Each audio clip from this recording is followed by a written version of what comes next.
안녕하세요. 저희 정당과 선거 녹화를 시작을 하겠습니다. 서둘러서 해야 돼서 이번 주 안으로 12강 하편부터 16강까지 마무리할 거니까요. 그래봤자 지금 한 사흘 남았나? 그러니까 제가 좀 서둘러서 하겠습니다. 뭐 출석 관련해서 걱정하실 텐데, 그러니까 강의가 올라가는 것만큼만 출석을 하시면 되고요. 그 외에는 다 출석하신 걸로 체크를 해드립니다. 그러니까 어쨌든 제가 16강까지 올리긴 할 건데,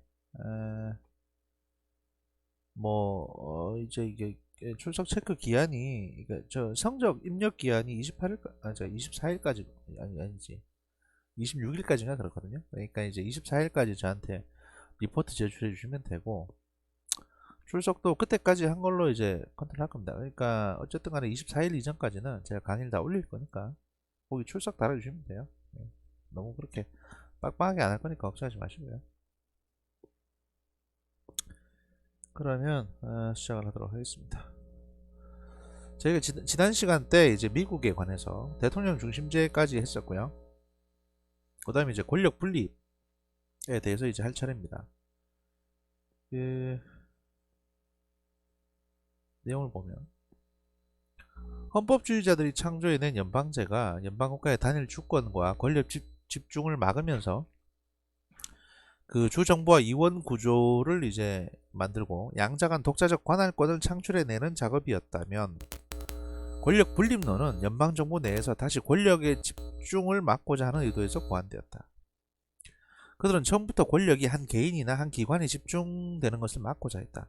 따라서 권력을 몽테스키우의 사상에 따라 국가 권력을 입법부, 사법부, 행정부의 3개 기관으로 나누고 각각 다른 구성원들이 그 기능을 수행하되 3개 기관은 헌법적으로 동등하고 상호 독립성을 인정한다는 삼권 분립론을 채택하였다.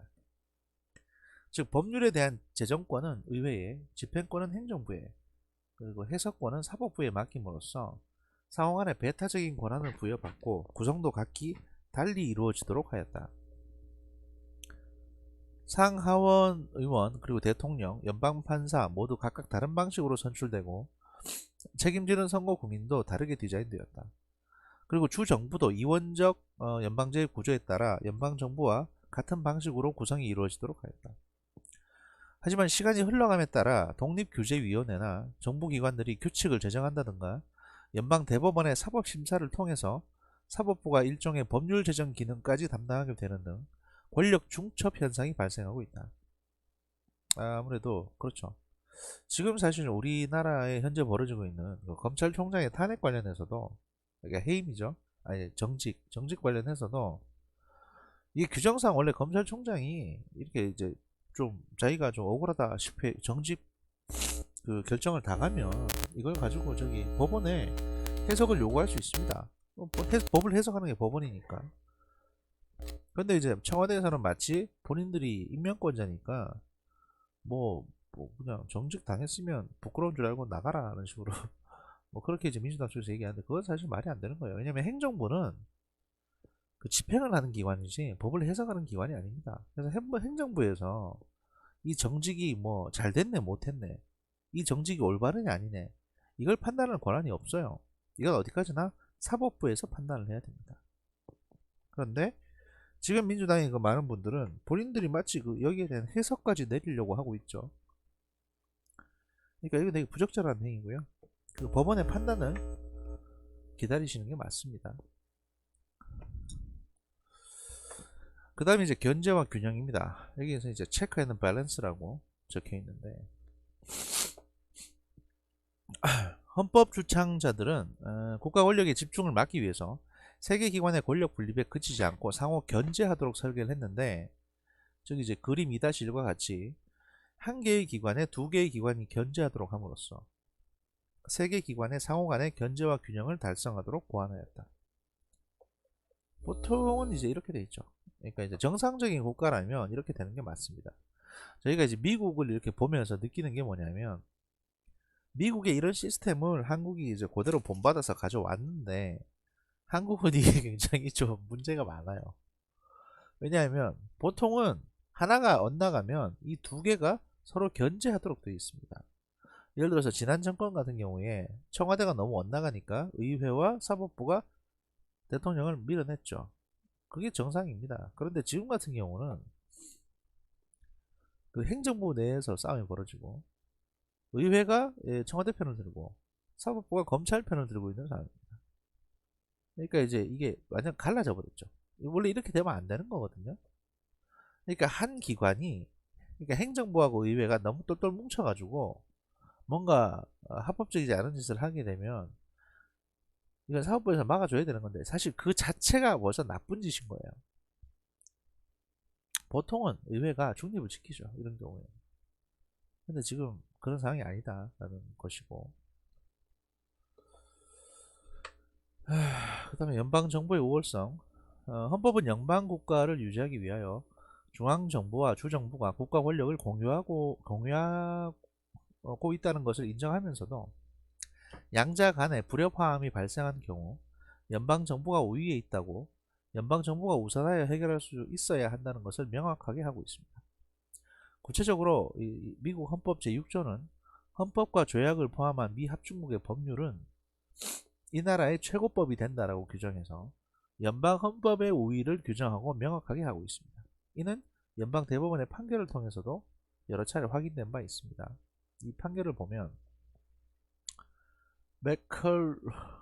맥컬럭이라고 합시다. 맥컬럭과 메릴랜드 사건에서 연방 대법원은 주정부가 미국 연방은행 볼티모어 지점에 세금을 부과할 수 있다고 판결하여 연방 정부의 우월론을 견지하였고, 깁슨 대 옥덴 판례를 통해서는 선박 운항 독점권을 연방 정부와 주정부로부터 동시에 부여받은 경우 권리를 주장할 때 연방 정부의 독점권이 우선한다고 판결해서 연방 정부의 권한이 더욱 강화되게 되었습니다. 그러니까 이런 판례들을 통해서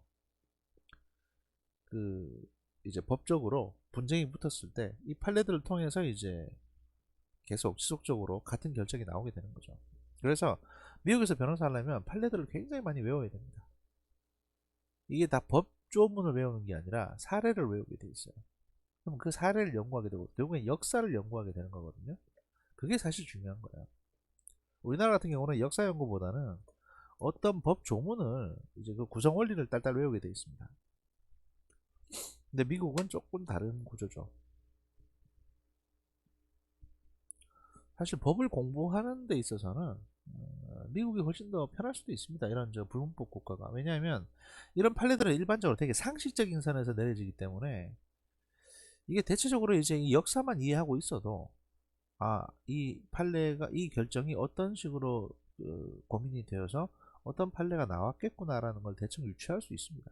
그런데 한국 같은 경우는, 한국이나 일본 같은 경우는 법도 되게 독특한 법들이 있거든요.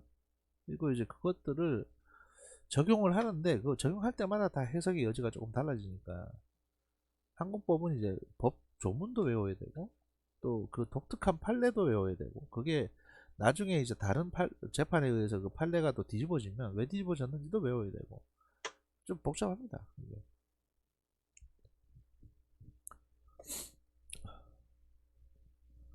하여튼 뭐 연방 헌법이 우위에 있다는 것이고요. 그 다음에 이제 법의 지배, 룰스 오브 로우라고 해서 미국 헌법의 어느 조항에도 법의 지배라는 구절은 없지만 헌법 주창자들은 법 앞에서 만인이 평등하며 정부의 기관들도 마찬가지라고 봐서 삼권 분립의 세 축인 대통령, 연방의회, 사법부도 모두 법의 지배를 받아야 한다는 사상을 가지고 있었습니다. 헌법 수정 제14조는 어느 누구도 출신 배경이나 직위에 관계없이 법 앞에서 평등하다는 법의 지배 원리가 들어가 있습니다. 닉슨 대통령의 사임도 법의 지배 원리를 위반했기 때문입니다. 거짓말을 했으니까요.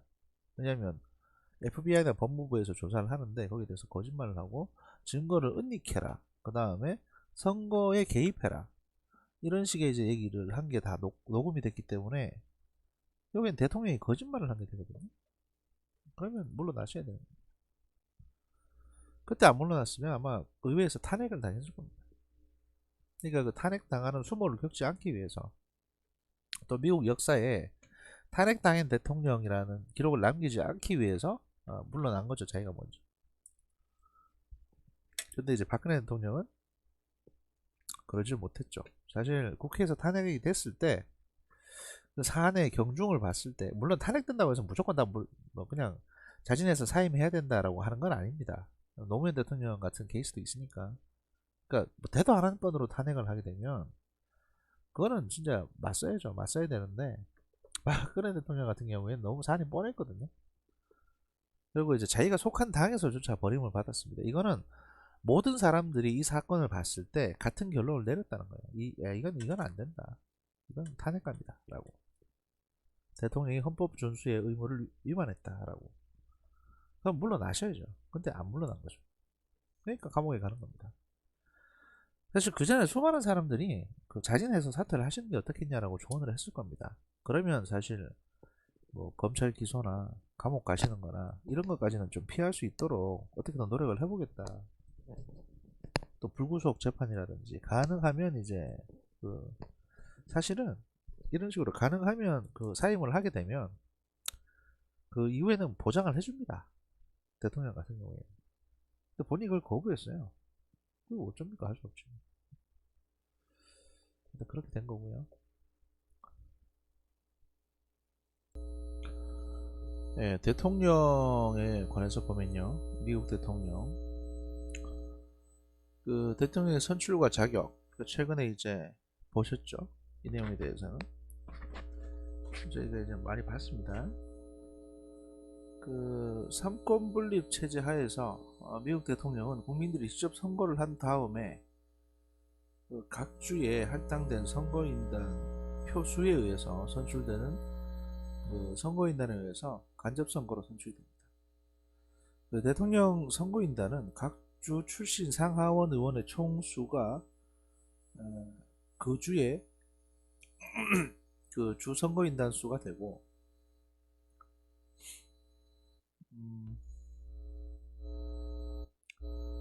다시 이제 워싱턴 DC에 배정된 수를 합해서 선거인단 총수가 결정이 됩니다. 통상 대통령 선거일은 11월의 첫째 월요일이 지난 다음에 화요일이 되고 따라서 그 날을 슈퍼 화요일이라고 부릅니다. 대통령의 임기는 4년이고요.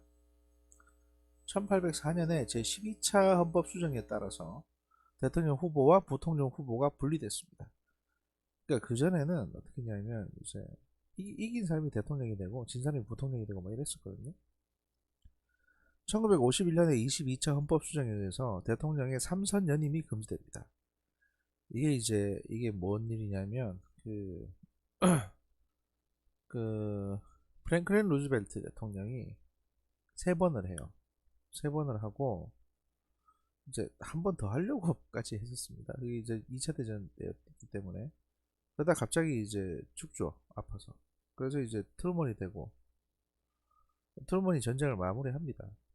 그러고 나서 이제 아이젠하워가 들어오는데 아이젠하워 때 헌법 수정이 이루어져서 그 대통령이 2번만 할 수 있도록. 그래서 이제 대통령이 권위, 그러니까 면직이나 뭐 탄핵되거나 관두거나 그다음에 사망 또는 사임으로 고리된 때에 대통령직을 승계한 경우라도 한 1회에 한해서만 중임하도록 되어 있는 거죠. 예를 들어서 이게 무슨 얘기냐면 그 만약에 트럼프 대통령이 중간에 뭐 죽었다. 그러면 이제 펜스 부통령이 대통령 대행이 되겠죠. 그래서 그 사람이 트럼프 대통령의 남은 임기를 마치고 그럼 벌써 한 번 한 게 되는 겁니다. 그래서 그 다음 선거에 나와서 한 번만 더 할 수 있는 이렇게 되는 거죠. 그 대통령이 되기 위해서는 반드시 만 35세 이상의 미국에서 태어난 시민으로 최소 14년 이상을 미국에서 살아야 한다고 되어 있고요. 또 상하원 의원보다 엄격한 나이나 출생지, 국적, 그리고 거주 제한을 두고 있습니다. 이게 뭐 구체적인 내용은 뭐 찾아보시면 나올 텐데 저희가 굳이 여기서 이제 이것까지 말씀드리기 좀 그렇고.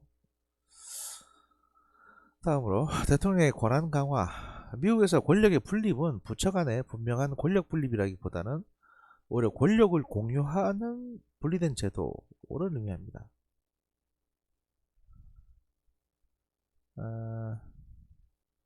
쉐어링 파워라고 하는데 권력을 공유하는 분리된 제도.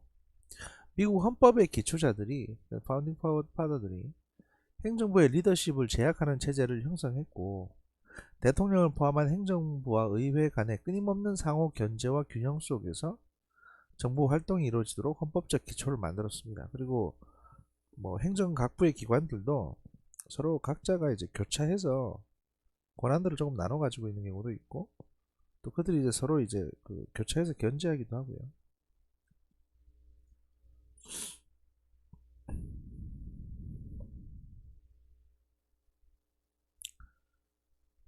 그 여기 보시면 이제 대통령의 법적 권한의 변화라는 부분이 있는데요. 일단 헌법상에서는 어떤 변화가 있었냐면, 그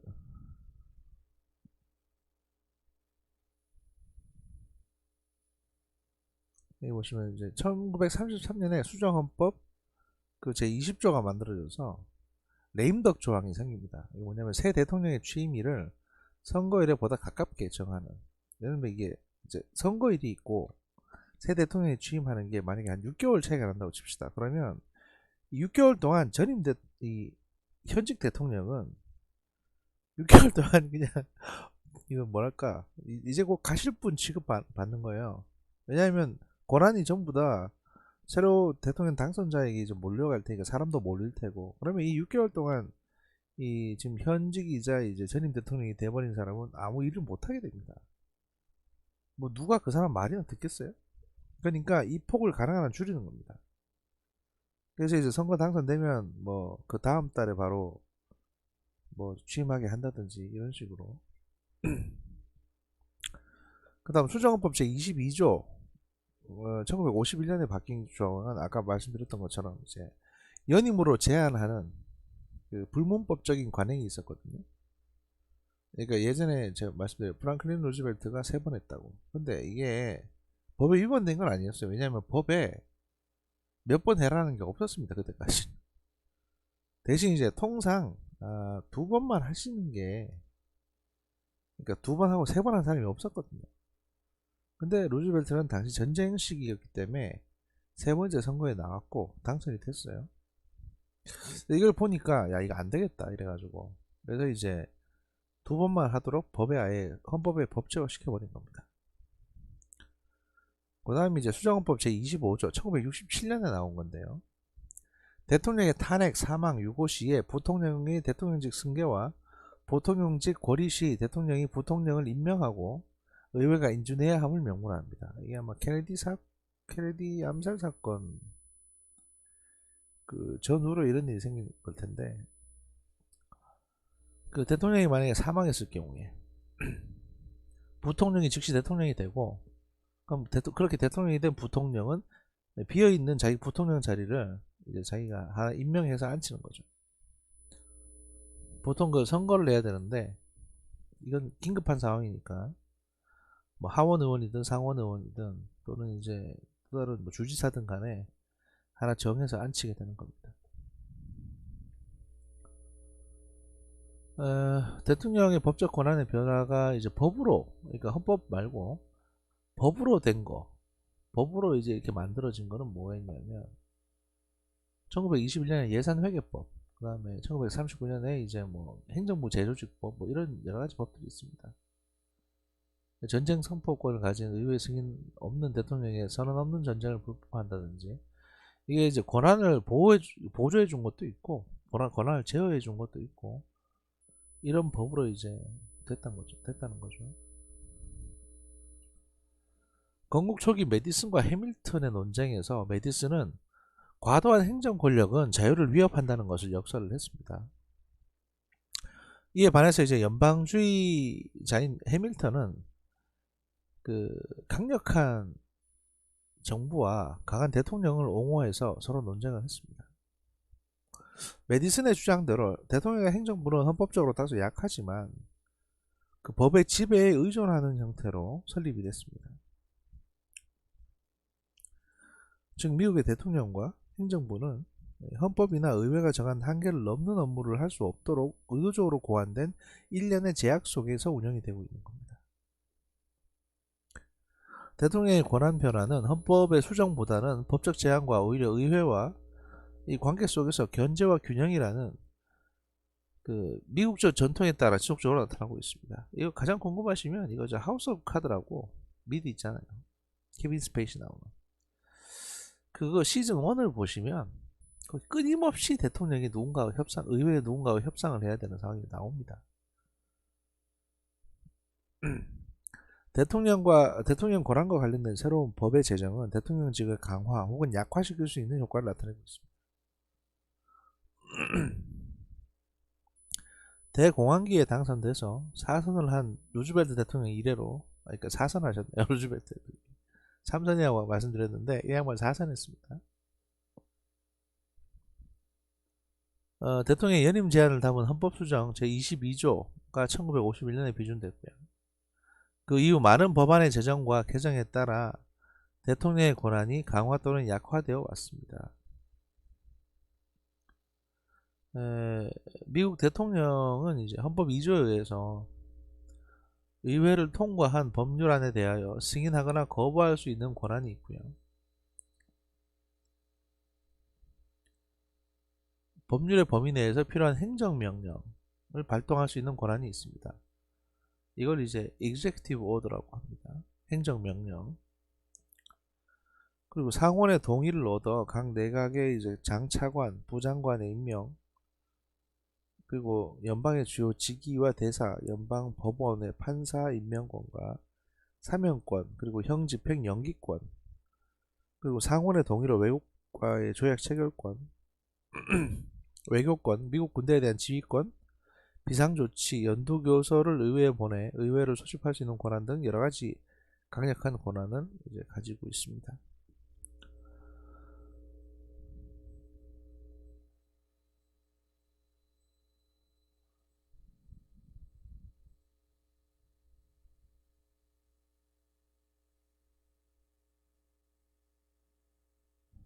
그 헌법 2조가 부여한 대통령의 집행권, executive power를 구체적으로 살펴보면 다음과 같습니다. 첫 번째 이제 공직임명권. 공직임명권은 상원의 인준을 받아야 하지만 미국 대통령은 군대를 포함해서 약 7만 5천 명 이상의 공직자에 대해서 직간접적인 임명권을 가지고 있습니다. 그리고 의회 소집권. 대통령은 이제 연두교서를 발표하기 위하여 정기적으로 상하원 의회를 소집할 수 있습니다.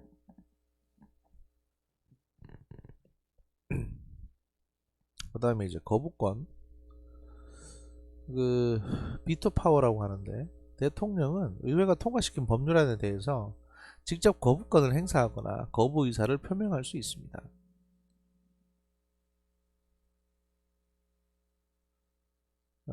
그리고 이제 항목별 거부권이 있는데요.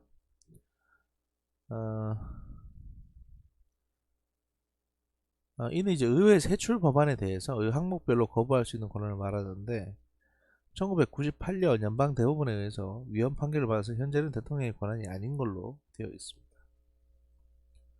그 다음에 이제 조약 체결권이 있습니다.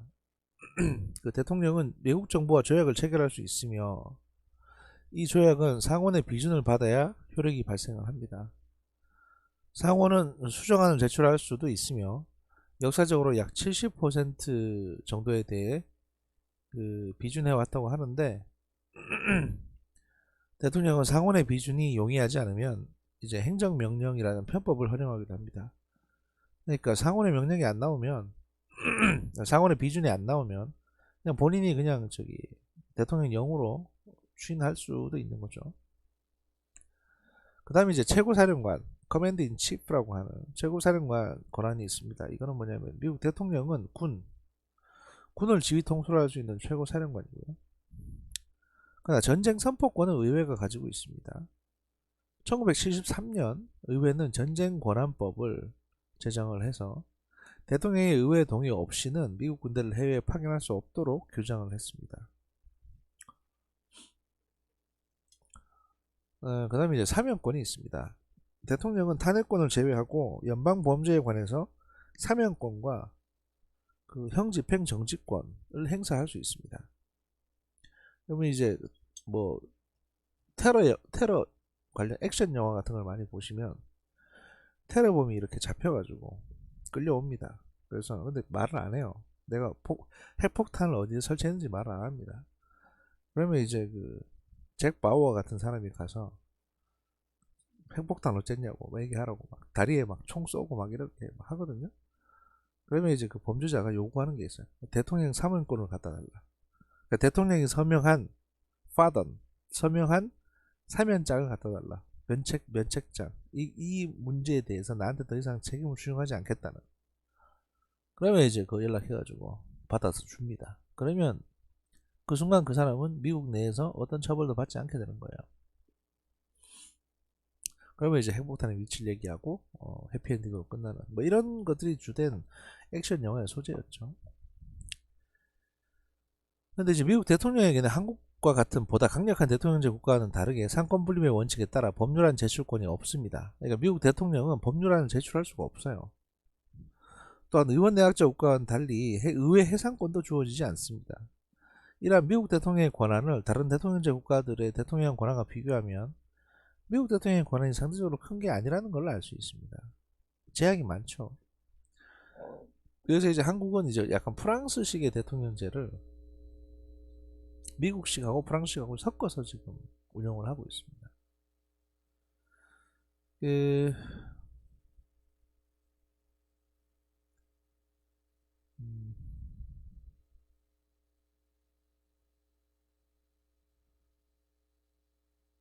헌법적 권한 비교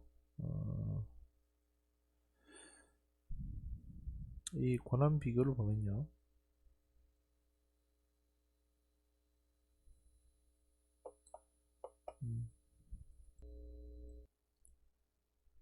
예. 여기 이제 표 중에 그 미국과 각국 대통령의 헌법적 권한 비교라는 부분이 있는데요. 뭐 간단하게 보고 넘어가겠습니다. 이게 내용이 뭐냐면 그 여기 보시면 이제 순수냐 분권형이냐라고 해가지고 이게 이제 순수한 대통령제를 취하고 있는 국가들 그리고 분권형 그러니까 예를 들면 뭐 프랑스는 대통령이랑 총리랑 같이 있거든요. 근데 프랑스의 이제 총리 같은 경우는 대통령이 임명하는 게 아니고 저기 의회에서 뽑는 겁니다. 그래서 대통령하고 약간 미묘한 관계에 있는 거예요. 그래서 이제 이게 분권형인데 이걸 보면 그 입법 권한과 비입법 권한이 있습니다. 입법에 관련된 권한이 어떻게 되어 있는지, 그 다음에 비입법에 관련된 권한에서 어느 정도 권한을 이 각 국가의 대통령들이 가지고 있는지를 비교해 놓은 비교표예요. 여기에 대해서 보면 법률안 거부권은 다 이제 있고 이게 세기를 말하는 겁니다. 그러니까 센 정도. 그러니까 예산권 3이라고 그러면 그 세 가지를 갖고 있다는 얘기가 아니라 이제 3만큼 정도가 세다는 얘기인데 이 미국 대통령보다 단적으로 보면 미국 대통령보다 우리나라 대통령이 훨씬 더 많은 권한을 가지고 있죠, 그죠? 그래서 소개가 10입니다. 그리고 이제 조각은 그 내각을 구성하는 걸 말하는 거예요. 그러면 강요 해임, 의회 불신임, 의회 해산 이런 거 다 포함해 일단 다 포함해서 봤을 때 총계를 보면 한국이 20.5예요. 미국이 13이고. 그러니까 한국이 엄청나게 센 거죠. 요 바로 19가 이제 필리핀이거든요. 그러니까 한국은 거의 필리핀만큼이나 강력한 대통령제 권한을 가지고 있는 거고. 분권형 제도에서는 이제 타이완이 세죠.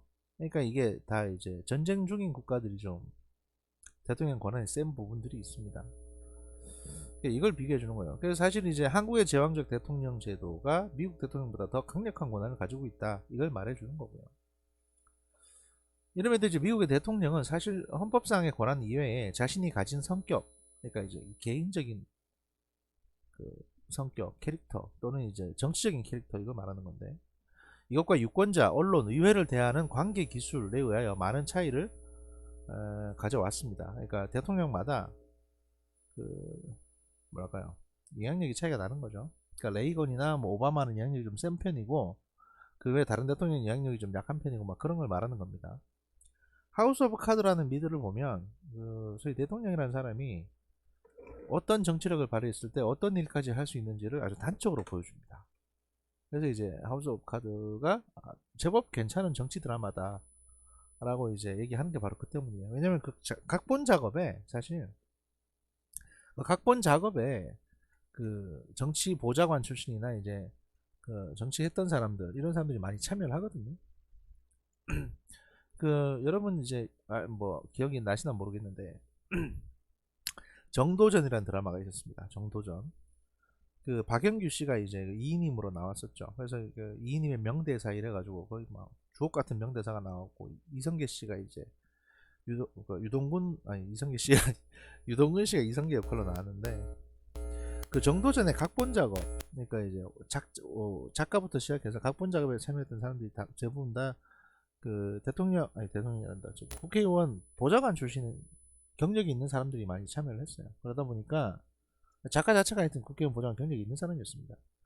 그래서 이제 본인이 그 소위 명대사라고 하는 것들이 본인이 직접 그 국회의원한테 들었거나 또 이제 다른 정치인들 모임에서 이렇게 같이 얘기하면서 들었거나 뭐 그런 내용들을 갖다 그대로 이제 좀 맞게 바꿔서 옮겨 쓴 거라고 하더라고요.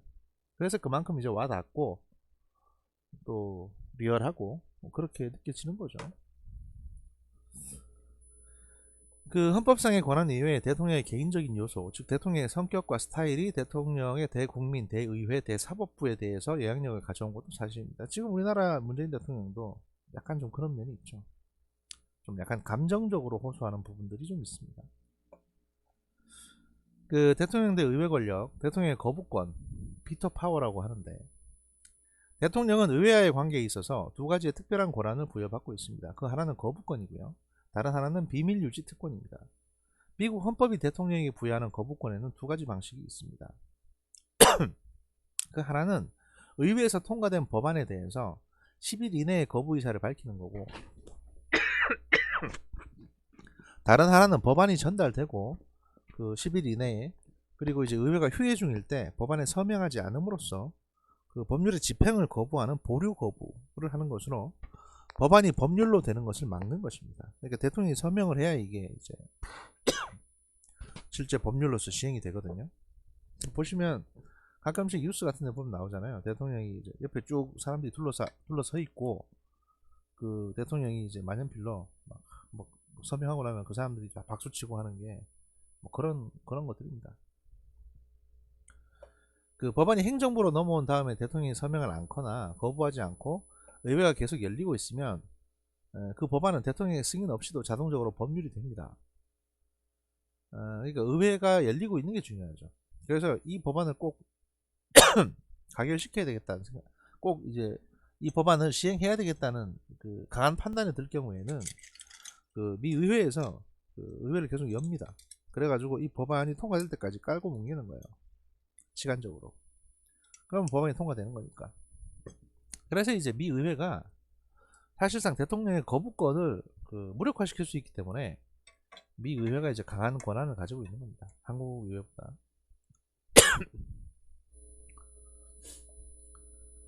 그런데 대통령이 10일 이내 거부 의사를 표명해서 의회로 다시 넘기는 경우에는 의회는 과반수 의석의 출석과 출석 의원 3분의 2의 결의로서만 재의결할 수 있고 이렇게 되면 이제 대통령의 거부권이 더 이상 통하지 않는 거죠. 보류 거부된 법안은 의회에서 다음 회기에 다시 제출되어야 하도록 하고 있습니다. 그러니까 대통령은 전체 법안을 승인하든지 거부하든지 해야 되는 거죠. 즉 대부분의 주지사에게 부여되어 있는 항목별 거부권을 행사할 수는 없습니다. 그러니까 주지사도 주의회하고 이제 이런 식으로 서로 법 만들고 뭐 거부권 행사하고 하는데 주지사들은 이 전체 법안 중에 요 내용하고 요 내용은 내가 거부하고 싶습니다라고 해서 항목별로 거부할 수 있는데 연방정부의 대통령은 그게 안 된다는 겁니다. 이는 이제 1998년 연방대법원의 위헌 판결로서 효력이 상실됐습니다. 그러니까 이전에는 항목별 거부권이 있었는데 연방대법원에서 이거를 이제 위헌이다라고 한 거죠. 그래서 연방대법원의 그 연방법에서는 위헌인데 그 주헌법에서는 각 주의 주헌법에서는 이게 위헌인지 아닌지는 그 주 법원이 알아서 판단을 하게 되어 있는 겁니다.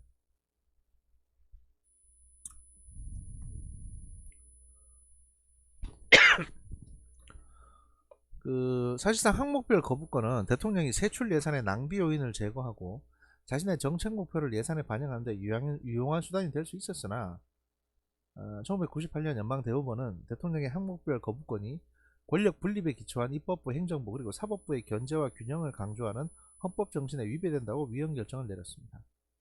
이게 무슨 얘기냐면 항목별 거부권이 왜 중요하냐면 라인 아이템 비토라고 보통 이제 이거 그 어떤 여기에서 법안이라는 거는요. 미국에서 법안은 뭘 시행하겠다는 겁니다. 어떤 거를 또 어떤 건물을 만든다든지 어떤 저기 정부 기관을 만든다든지 이런 건데 그럼 예산이 태워져야 되잖아요.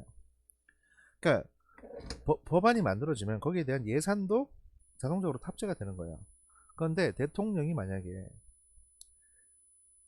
예를 들면 이제 예를 들면 이런 거 있지 않습니까? 예를 들면 의회에서 미국의 우주군을 만들어야겠다 라고 해가지고 우주군 관련 예산을 한 10억 달러 올려놓습니다. 그래서 우주군 사령부 만들고 뭐 하고 하는데 이제 10억 달러 올려놨어요. 그런데 대통령이 딱 보고 이 우주군 예산 10억 달러 이것만 더하면 내 그 의료보험 개혁 법안을 좀 완성시킬 수 있겠는데 이 예산을 갖다가 좀 가져왔으면 좋겠는데 요것만 거부권 행사해가지고 요 예산만 남겨가지고 요 예산을 갖다가 내 의료보험안을 쓸 수 없을까? 라는 생각을 해서 우주군 법안은 내가 거부권 이렇게 해서 이 남는 10억 달러를 자기의 다른 정책에 쓸 수 있었던 거죠. 예전에는. 그런데 이게 이제 더 이상 불가능하게 된 겁니다. 그러니까 권력 분립의 기초에서 의회하고 더 상의해라 라는 게 이제 대법원의 기본 원칙인 거예요. 연방대법원의 행정명령 발동권 Executive Order라고 하는데 대통령은 의회의 승인을 요하지 않은 행정명령을 발동할 수 있습니다. 이것은 행정법학자들이 행정입법으로 부르는 것으로 대통령제 국가에서 대통령의 권한으로서 의회의 입법 절차를 우회할 수 있는 대통령과 행정부의 묘수로 활용되고 있습니다. 소위 말해서 대통령령 같은 거죠. 대통령 긴급 뭐 경제명령이라든지 대통령의 긴급 명령권 등이 몇 개 있거든요. 우리나라에도 뭐 그런 걸 말하는 건데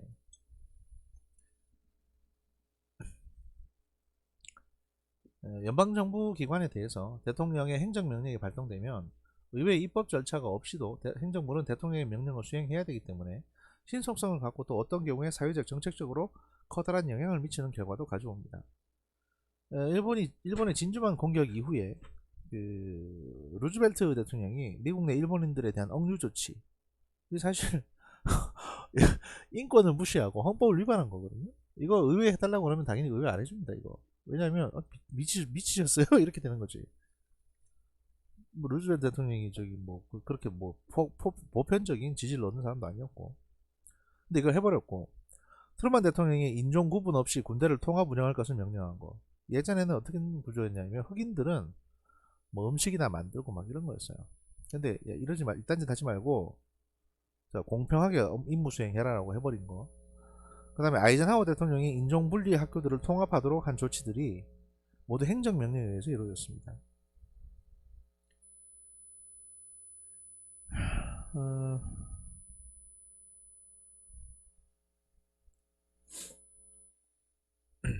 원래는 이제 입법을 하고 그 법에 따라서 해야 되는 건데 이것들을 이제 절차를 워낙 긴급한 상황의 경우에는 간소화해서 하는 거죠. 이 행정명령에 대해서 의회가 대응할 수 있는 방법은 직접적으로 거부권을 행사할 수는 없고요. 행정명령을 취소하거나 수정하는 법률안을 통과시켜야 되며 그 경우 대체로 대통령은 거부권을 행사하고 의회는 의결 정족수 3분의 2 이상의 찬성으로 취소안이나 수정안을 재의결할 수 있습니다. 또 사법 절차로는 그 대법원이 이제 행정명령을 위헌이라고 판결을 내리는 방법도 있긴 합니다. 실제로 루즈벨트 대통령 시기 약 5개의 행정명령에 대해서 대법원이 이를 뒤집은 적도 있었고 클린턴 대통령이 이제 연방정부가 그 스트라이크 비참여자와 계약을 못하도록 한 조치가 연방항소법원에 의해서 이제 전국노동관계법을 위배했다고 판결을 받은 정부도 있습니다. 이게 뭐냐면 이 클린턴 대통령 때 왜 의회에서 예산 통과 제대로 안 해줘서 그 연방 정부가 파업을 한 적이 있었거든요. 그러니까 스트라이크라고 연방 정부가 이제 직무 중단 필수 인력만 제외하고 나머지 다 집에 가라. 이래서 이제 문을 닫은 적이 있습니다. 예산 없다고. 근데 이럼에도 불구하고 필수 인력이 아닌데도 불구하고 이 참여하지 않고 이제 자기는 뭐 공화당 지지자라고 뭐 출근한 사람도 있었어요. 또는 출근한 업체들이 있고 이런 업체와는 이제 계약을 못하도록 약간의 그 보복 행위를 하려고 했는데 이제 연방 법원에서 야 이러면 안 돼라고 해서 이제 명령을 한 게 있죠. 실상 의회의 행정명령에 대한 취소는 높아진 의결 정족수와 의회와 대통령 간의 강력한 대립을 예상할 때 정치 역학상 일환이 되게 어렵습니다. 따라서 대통령의 과다한 행정명령의 사용은 의회의 입법권을 침해하여 기존의 관련 법률의 취지를 무색하게 할 수 있으므로 그 남용을 막아야 한다는 주장이 제기되고도 있습니다.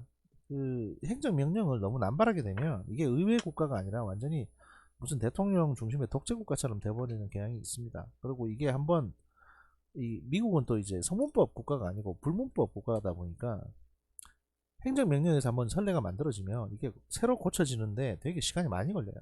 다른 대통령이 이게 대해서 이제 완전히 정반대되는 뭔가 조치를 취하거나 해야 이게 개선되기 때문에 애당초 이걸 너무 남발하는 거에 대해서 그 좀 우려감을 보이는 거죠. 그 법원이든 뭐 미국 정계든 간에 기본적으로 그렇게 하는 겁니다.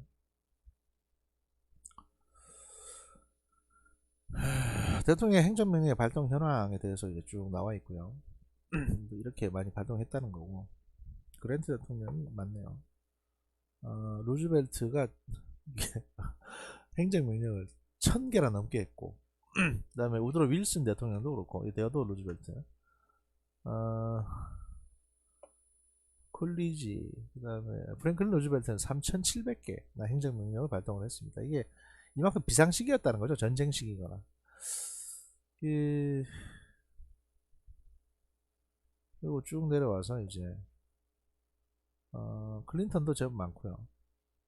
레이건도 381, 뭐 이런 식입니다. 그 다음 대통령의 인사권이 있습니다. 그 미국 대통령의 인사권을 말합니다. 대통령은 이제 국가 수반이자 행정부의 수반으로서 연방정부 약 6,500여 명의 직위에 대해서 사실상의 직접적인 인사권을 가지고 있습니다. 대통령은 연방정부의 고위직과 사법부, 군과 외교관에 대해서 인사를 하고 있고요.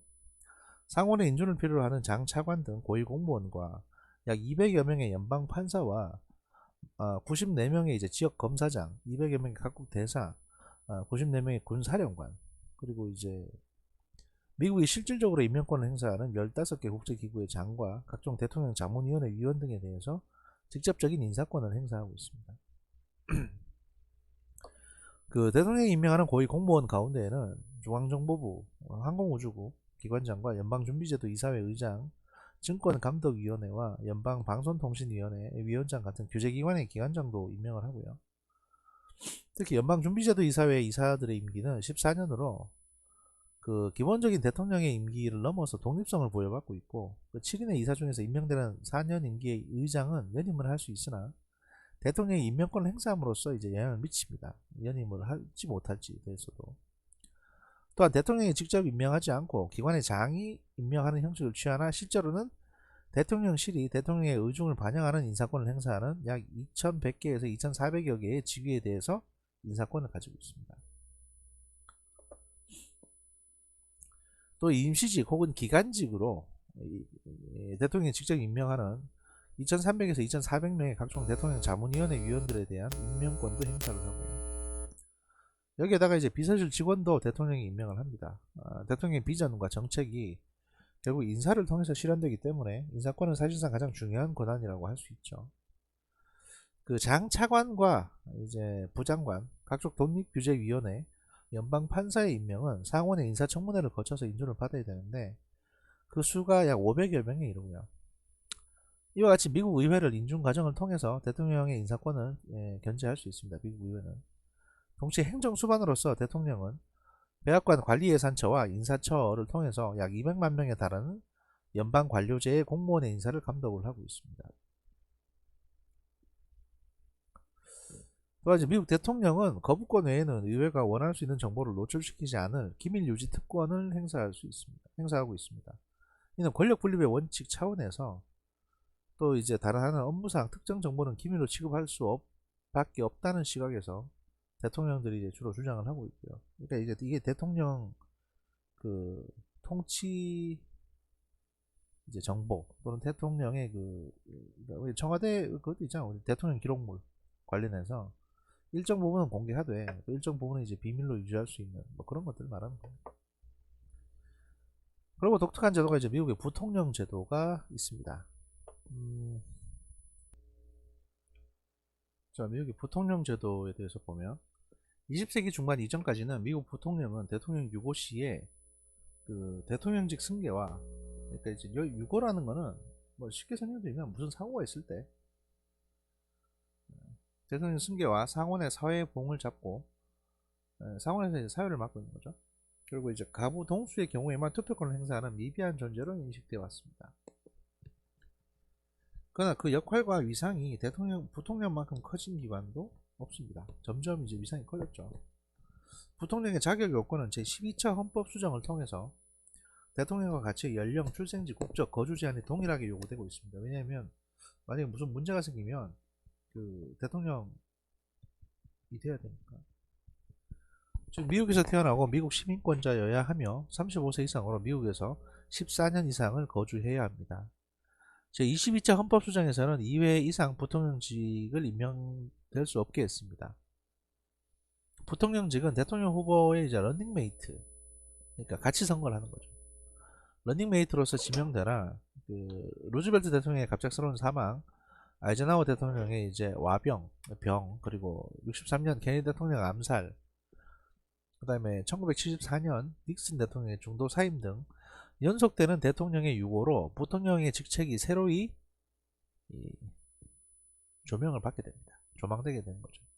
그러니까 자꾸 대통령들이 아프고 뭐 죽고 이러니까 이 고난 대행을 부통령이 계속 맡아왔거든요. 그러다 보니까 야, 부통령직도 되게 중요하다.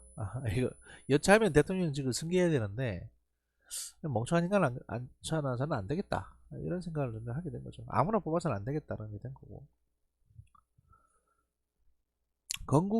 미국 건국 이후 대통령 사망으로 대통령직을 계승한 부통령이 8명에 이르고 있기 때문에 오늘날에는 행정부의 제2인자로서 가장 유력한 차기 대통령 후보로 간주되기도 하죠. 실제로 지금 그 바이든도 그렇고, 바이든이 이제 과거 오바마 정부 때 부통령이었잖아요.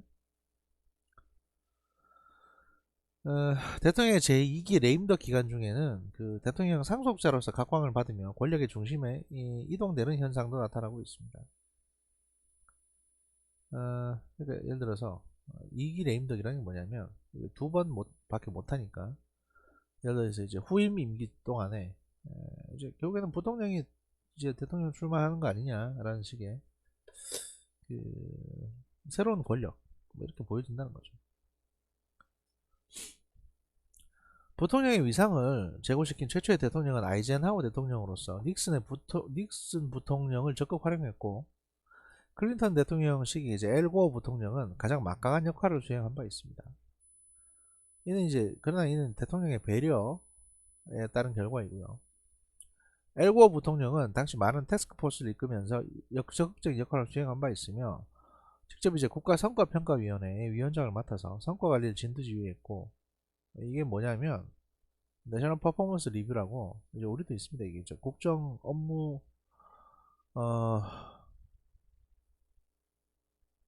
국정업무평가위원회라고, 이제 1년에 한 번씩 모든 부처에서 어느 정도 일을 했는지 평가하고 성적 매기는 뭐 그런 거예요.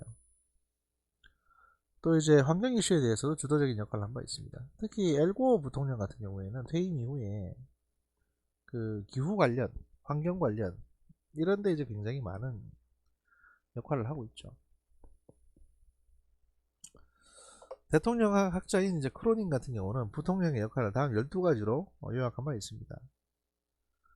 첫 번째는 이제 상원의장, 그 상원의 이제 의장으로서 역할을 합니다.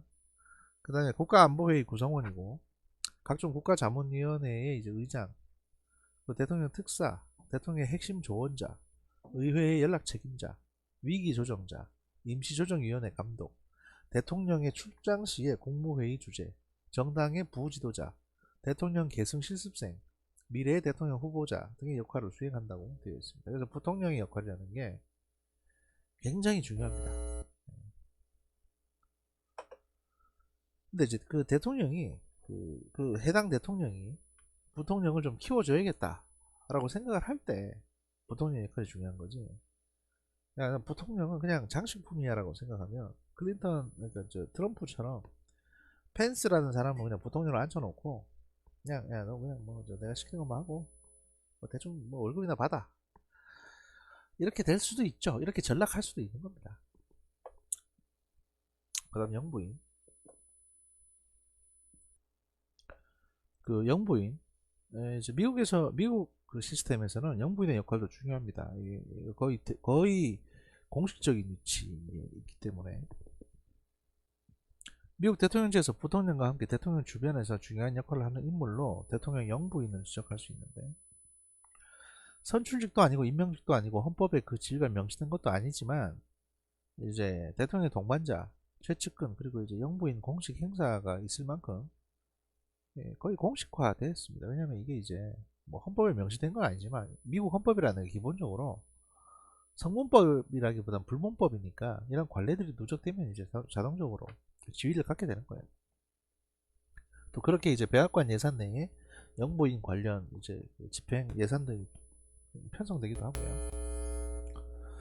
이 클린턴 대통령 시절의 영부인 힐러리는 단순한 내조자가 아니라 보건의료개혁 등에서 적극적인 활동을 함으로써 그 자신이 정치적으로 대통령의 강력한 정치적 파트너가 돼서 상원의원, 국무장관, 대통령 후보로까지 성장한 바 있어서 영부인의 역할이 개인 역량과 그 대통령과의 관계에 따라서 상당히 달라질 수 있음을 보여줬습니다. 그리고 이제 대통령의 보좌기관들이 있습니다. 그 미국 대통령은 백악관 비서실을 왼팔로 대통령부의 나머지 기구들을 오른팔로 삼아 연방 관료제를 운영해 가고 있습니다. 역대 미국 대통령들은 백악관 비서실을 통해서 인격화된 대통령제, 대통령 보좌기구를 통한 제도화된 대통령제, 백악관 인사담당관실을 통한 고위공직자에 대한 정치적 임용, 행정 재조직화, 새로운 관리기법의 도입과 정책 집행, 또 뭐 관리예산처에 의한 사전 검토 등을 통해서 연방 관료제에 대한 영향력과 통제력을 강화해 왔습니다. 그 미국 그림 2-2 같은 경우는 미국의 연방 정부의 조직도를 나타낸 건데 그 연방 입법부와 사법부의 조직뿐 아니라 행정부와 대통령부의 행정부 수석기관 등도 자세하게 나타나 있습니다. 보시면요 미국의 연방 정부 조직도 헌법이 있고요. 이제 밑에 입법, 행정, 사법부로 나눠져 있죠. 이거를 쭉 보시면요 그 행정부 칸 안에 대통령, 부통령, 대통령부가 있습니다. 뭐 대법원이나 뭐 이런 것들은 뭐 일단 옆에 놓고 보고 행정부만 봅시다. 일단 백악관 비서실, 부통령실, 경제자문위원회, 행정처, 환경자문위원회, 국가안전보장회의, 관리예산처, 국립마약통제정책실, 그리고 과학기술정책실, 그리고 이제 미 무역대표부가 있고요.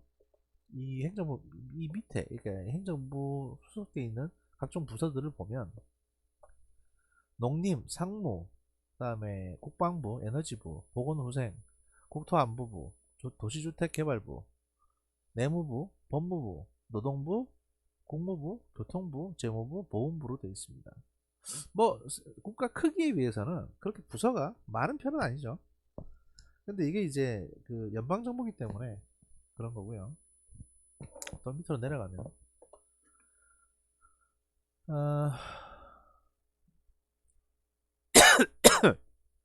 밑에 수많은 이제 뭐 협회들, 위원회 이런 것들이 있죠. 그러니까 뭐 사회보장형위원회, 뭐 국제시민권위원회, 국제무역위원회 이런 수많은 또 국가정보 갑독국이라든지 항공우주국, 또 연방수사국, 또 법무부 산하에는 이제 연방수사국, 각종 수사국들이 쭉 있고, 이제 굉장히 뭐 중앙정보 CIA도 여기 있고, 수많은 위원회들이 있습니다.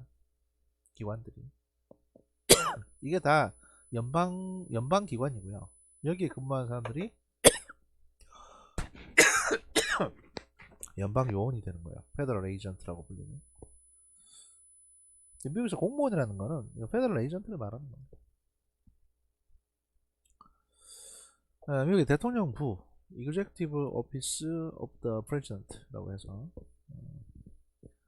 미국의 현대 대통령들은 루즈벨트 대통령 이래 이중구조의 연방관료제, 즉 대통령부와 연방관료제를 관장을 해왔습니다. 대통령부는 대통령이 직접 컨트롤하는 조직이죠. 대공황기 이제 73년에서 39년, 37년에서 39년 브라운로 행정관리위원회가 이제 대통령의 참모 조직이 필요하다는 권고안을 마련함에 따라 대통령실 조직이 확대되기 시작했고요. 1939년 루즈벨트 대통령은 행정부 재조직법에 따라 대통령 비서실, 보통령실, 관리예산처, 국가자원계획위원회, 그다음에 인사행정위원회, 그다음에 정부보고서 사무국, 인사행정연락사무국 등을 소속기구로 하는 대통령부라는 하나의 집합적 기구를 대통령 직속기구로 출범을 시켰습니다. 당시 의회는 그 행정부의 목적 달성을 위해서 의회의 추가적 승인 없이도 조직기구를 변경할 수 있도록 권한을 부여했고, 이렇게 설치된 대통령 비서실과 대통령의 효율적인 운영을 통해 대공황과 2차 대전이라는 격변기를 잘 넘어섰죠. 잘 이제 극복을 했죠. 대통령실의 조직은 그 대통령에게 직접적인 자문을 하는 백악관 비서실과 연방정부의 정책관리와 조정을 담당하는 대통령부라고 불리는 조직으로 나눠집니다. 그 백악관 비서실은 과거 한국의 대통령 비서실과 같은 소내각제 형태의 조직 구조를 가지고 있지 않음에도 그 미국의 대통령 관리 예산처를 통해서 연방정부의 예산, 재정, 조달, 전자정부, 성과관리 등을 통한 행정부의 통제권 행사, 그리고 이제 백악관의 그 국내 정책 수석 보좌관과 경제정책 수석 보좌관을 통한 국내 주요 정책에 대한 기획 및 집행 감독권, 그리고 안보 담당 수석 보좌관을 통한 안보 정책 조정 등을 통해서 내각을 강력하게 통솔해 왔습니다. 또한 의회 담당 수석 보좌관은 그 대통령과 의회 사이에서 대통령의 이제 정책을 잘 홍보해서 의회에서 관련 법률안이 잘 통과되도록 하는 책임을 맡고 있고요. 그 비서실장은 이제 미국 대통령의 최고의 참모로서 백악관 비서실과 대통령부의 수장입니다. 비서실장은 대통령을 항시 보좌하는 직책이며 장관급으로서 강요회의에 들어올 수 있는 자격이 있습니다. 그 비서실장을 보좌하기 위해서 2명의 대통령 비서실 차장을 두고 있고요. 비서실장은 비서실 직원을 통솔하고 명령체제를 관장하지만 대통령이 좀 더 많은 정보와 조언을 획득하도록 돕고 정책 형성 및 결정 과정에서 최정안을 선택할 수 있도록 조언을 해주며 대통령의 비난을 막아주는 방패 역할을 수행함으로써 백악관의 최고 실세 중 한 명으로 통합니다. 그러니까 보통 가장 실세 그리고 가장 똑똑하고 정부적인 감각이 뛰어난 사람이 비서실장이 되는 겁니다. 대통령의 수석 보좌관들과 대통령부의 고위 관료들의 권한은 대통령의 권위를 막강하게 대통령의 권위를 배경하여 행사되는 만큼 그들이 중앙부처 관리들에 대하여 갖는 권위는 매우 큽니다. 그래서 나이가 젊어도 예를 들어서 백악관에서 무슨 담당 그 TF장으로 임명해서 그냥 보내버리면 해당 중앙부처는 그 사람 지위를 따라야 되는 경우가 많아요. 개성과 참모의 구별에 있어서 참모의 책임이 명확하지 않으므로 참모가 막대한 권한을 행사할 수 있으나 그 미국의 경우 한국의 대통령 비서실과 달리 월권행위나 권한남용 행위가 문제시되지 않는 이유는 철저한 상권분립주의에 의해서 상호 견제와 통제 기능이 작동하기 때문이에요. 그러니까 백악관에서 이제 누굴 보내가지고 뭐 보좌관이나 특보를 보내가지고 저 일을 좀 처리해라라고 하더라도 이 백악관 참모의 머릿속에는 내가 의회나 사법부의 권한을 넘어서는 행동을 하면 안 된다는 거에 대한 이미지가 인식이 박혀 있는 거죠. 그래서 만약에 대통령이나 뭐 비서실장이 불법적인 일을 시킨다 그러면 이건 불법적입니다, 안 됩니다 라고 이제 바로 건의를 합니다. 아니면 딴 사람 시키시라고 한다든지.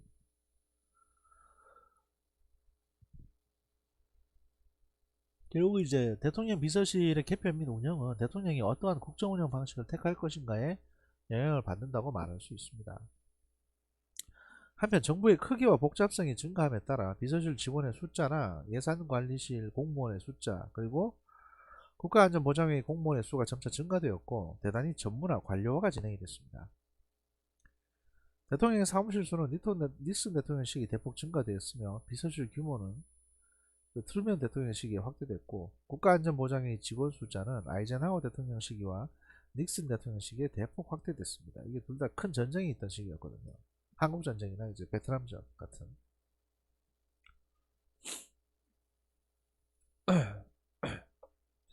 인력이 점점 늘어나는 것을 볼 수 있죠. 전체 대통령부는 상당히 방대한 조직이지만 그 업무 성격에 따라서 정책조정기구, 정책자문기구, 행정사무기구의 세 그룹으로 나눠볼 수 있습니다. 지금 우리나라에서 그 대통령실이 있고요. 비서실장이 있고 그 밑에 뭐 정책수석 또는 이제 김상조 그 정책수석이나 또는 이제 뭐 그런 사람들이 맡는 일이 바로 이런 거예요. 정책조정 같은 걸 하는 겁니다. 그러면 특정 정책조정이 뭐냐면 예를 들어서 장관이 어떤 하고 싶은 일도 이게 컨트롤 할 수가 있는 겁니다. 뭐냐면 국토부에서 뭐 아파트를 이만큼 짓고 싶다 그러는데 그린벨트를 해제해야 된다 그랬을 때 환경부에서는 아 이거 안 된다 반대하잖아요. 그럼 이제 정책실장이 이걸 고민을 해보고 대통령하고 상의도 해보고 그 다음에 지금 주택 안정이 중요하니까 그린벨트 일부 지역을 해제해가지고 여기다가 이제 주택을 짓는 걸로 합시다 라고 해서 환경부의 의견을 눌러버릴 수가 있는 거예요. 만약에 말을 안 듣는다? 그럼 사임이지. 그냥 나가 너. 그리고 다른 사람 안 치고. 이게 이제 정책실의 역할입니다. 그러니까 막강하죠.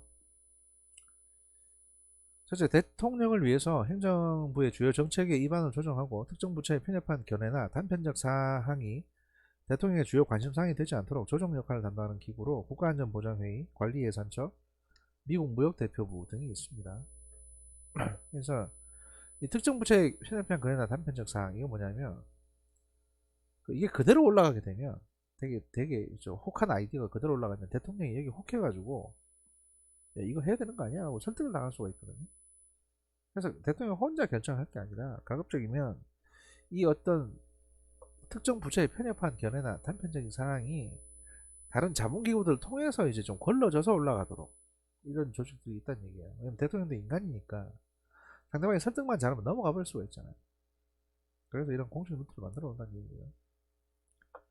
둘째로 대통령에게 정책 조언을 하지만 해당 부처 위에서 독립적 권한을 행사하거나 보좌 집단을 가지지 못하고 있는 기구로서 이제 과학기술정책실,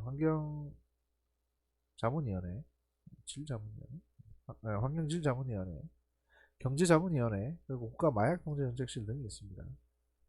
그러니까 얘들은 그 자문을 하는데 그렇게 그냥 권고 정도. 그러니까 강력한 권한은 없어요. 그냥 권고 정도 하는 거예요. 그야말로 자문. 그 세 번째로 행정처와 같이 백악관 내에 일반 사무행정을 담당하는 조직이 있습니다. 그러니까 뭐 어디서 보고서 올라오면 이거 어떻게 처리하고 그 다음에 언제 이제 뭐 국토부에서 회의가 있는데 그럼 뭐 몇 시부터 몇 시까지 하면 거기에 발표 자료들은 어떻게 프린트되고 뭐 몇 부가 필요하면 이런 것들을 이런 자잘한 것들을 하는 게 이제 일반 사무행정을 담당하는 행정처고요. 이래서 경제자문위원회, 관리예산처, 미국 무역대표 등의 책임자는 특히 책임과 영향력이 크기 때문에 의회의 승인을 받아서 임명을 하도록 하고 있습니다. 그 다음에 이제 관리예산처인데요. 오피스 오브 그 매니지먼트 앤 버젯이라고 해서 이게 사실 가장 중요한 부서예요. 왜냐하면 미국은 예산이 없으면 어떤 일을 할 수가 없어요. 그래서 이제 그 예산들을 잘 조정하고 그 다음에 인적 자원도 조정하고 하는 게 바로 이겁니다. 이게 소위 말해서 미국 전체의 살림을 사는 거예요. 그러니까 관리예산처가. 그 많은 보좌기구 가운데 그 관리예산처는 닉슨 행정부 이래로 연방정부의 이제 예산 기획 및 재정관리, 성과 및 인사관리, 조달, 전자정부 등을 담당하는 그야말로 대통령의 비전을 실질적으로 연방정부의 각 부처와 기관들이 집행하고 있는지를 관리하는 매우 중요한 부서입니다. 그러니까 여기는 다 알아야 돼요. 이 미국 연방정부가 모든 하는 일을 다 컨트롤하고 다 감시감독하는 곳입니다. 백악관 홈페이지는 관리예산처의 5가지 책임적 의무를 다음과 같이 요약을 하고 있습니다. 첫 번째 이제 예산 개발 및 집행. 뭐 예를 들어서 집행을 하고 개발은 뭐냐면 특정 분야 이런 분야에 대해서 이제 예산이 필요하다. 이런 분야에 대해서 지금 우리가 이런 돈이 있는데 이렇게 수익이 들어올 게 있는데 이걸 이렇게 쓰면 되겠다라고 이제 하는 부분. 그다음 기관의 성과, 인적 자원, 연방 조달의 조달. 뭐 필요한 물품이 있을 때 그걸 해주는 거. 그 다음에 재정관리, 정보기술에 대한 감독을 통한 관리를 하고요. 연방정부가 수행하는 각종 규제 정책에 대한 조정과 심사 규제, 의회에 대한 보고와 조정, 행정명령과 대통령의 지침 관리. 그러니까 그야말로 미국 전체를 관리하는 업무를 하는 겁니다.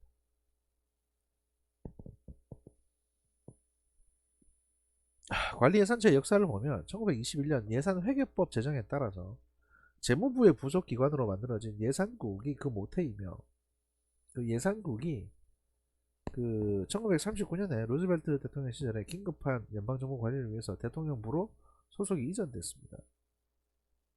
예를 들어서 이제 기재부 예산처가 대통령 밑으로 들어와 있는 거라고 보시면 됩니다. 이거를 일본에서는 이제 그 재무부, 재무성 주계국이라고 하고요. 주계국. 주로 계산하는 부서다. 그래서 이게 핵심 부서고 가장 엘리트들이 가는 곳입니다. 여기가. 일반 회사로 치면 기획실 같은 거죠. 기획실.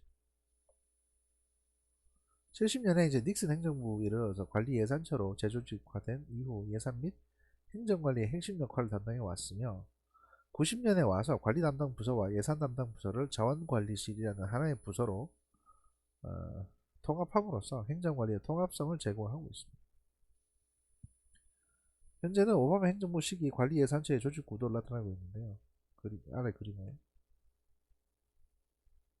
보면 이렇게 되어 있죠.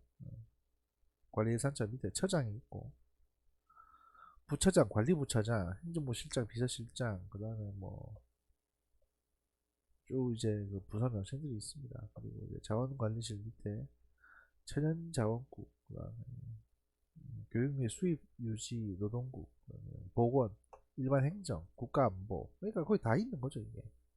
그러니까 거의 작은 미국이라고 보시면 돼요. 작은 연방정부. 그러니까 이 안에 그 국가안보부터 시작해서 천연자원, 에너지자원, 뭐 모든 게 다 보건, 의료 다 들어있잖아. 지금 코로나 때문에 가장 바쁜 곳이 아마 이 보건국일 겁니다. 그래도 뭐 이렇게 있고요. 이건 뭐 구체적인 내용은 넘어가겠습니다.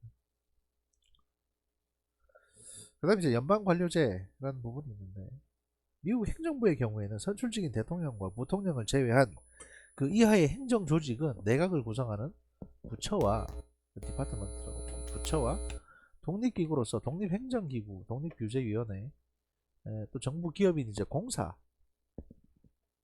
구성이 되어 있습니다. 현재 내각은 15개 부처, 각부의 하위 조직을 모두 합하면 약 1300여 개의 이제 부서가 존재하고 있고요. 독립관청으로는 약 87개 이상의 행정기구와 독립규제위원회 27개의 정부 기업이 있습니다. 독립관청을 보면 뭐 CIA, 조달청, 항공우주국, 연방재난관리국, 환경보호청 이런 것들이 있고요. 뭐 밑에도 마찬가지고. 그럼 CIA는 독립관청인데 FBI는 뭐냐? 이거는 이제 법무부 산하에 있습니다. FBI는 각 부처의 최고 책임자는 이제 장관이며 세크리터리 장관이며, 장관은 내각의 구성원이 됩니다. 미국의 장관은 대통령이 지명하고 대통령에 대해서 책임을 지기 때문에 의원 내각제의 장관과는 다릅니다. 의원 내각의 장관은 이제 미니스터라고 부르는데, 그래서 수상을 프라임 미니스터라고 하죠. 각 장관은 각 부의 업무를 통할하고 집행을 감독하며 대통령에게 직접적인 책임을 집니다. 그래서 뭐 임명하고 자르고 하는 것도 대통령이 하는 겁니다. 각 장관은 의회 관계에 있어서도 예산 확보, 법률 재개정 작업과 관련해서 의회의 협조를 얻기 위해서 원활한 관계를 유지해야 합니다. 아래 표에서 보듯이 공무원 수는 부처별로 차이가 있으나 각 부마다 광범위한 기능을 수행을 하고 있고요. 2016년 현재 이제 전체적으로 약 200만 명의 연방 공무원들이 근무를 하고 있으며, 국방부, 제한군인 원어부, 국토안보부에 많은 공무원들이 소속되어 있습니다. 뭐 설치 연도하고 규모를 보시면 쭉 있죠.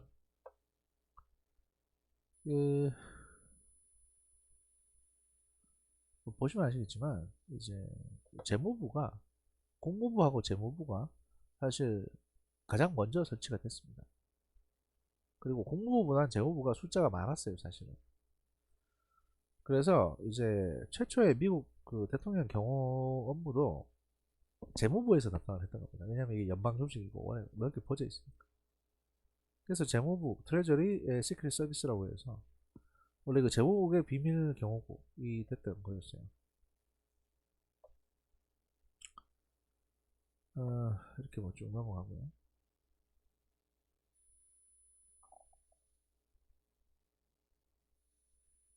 뭐 장관 밑에는 이제 부장관 있고 차관보가 있어서 장관을 보좌를 하고 있습니다. 이들은 정부직으로 대통령이 이제 그 상원의 인준을 거쳐서 임명합니다. 그러니까 장관 말하는 거예요. 그, 현 트럼프 행정부에서 내각회의 참여자를 대통령, 부통령, 백악관 비서실장, 15개 부처 장관, 무역대표부 대표, 국가정보실장, 유엔 대표부 대표, 관리예산처장, 중앙정보부장, 그 다음에 환경보호청 청장, 중소기업청 청장의 25명으로 정하고 있고요. 연방정부의 조직들은 약 15%만이 워싱턴 DC 지역에 위치할 뿐 나머지는 대부분은 조직이 전국에 분산되어 있습니다. 그리고 대략 이제 200만 명이 넘는 공무원이 전국적으로 산재하고 있는 연방정부기관에 소속돼서 근무를 하고 있습니다. 미국의 연방관료제는 다른 국가들과는 다른 특징을 갖고 있습니다. 우선 사건 분립의 원칙에 따라서 정치적 통제권이 대통령, 의회, 사법부에서 분산 공유되어 있고요. 먼저 의회는 관료조직을 조직하거나 해산할 수 있으며 대통령은 관료들에 대한 임명권을 가지고 있습니다. 또한 사법부는 관료들의 대상으로 행정부가 행한 모든 행정처분에 대하여 최종적인 법률적 심사권을 행사하고 있으며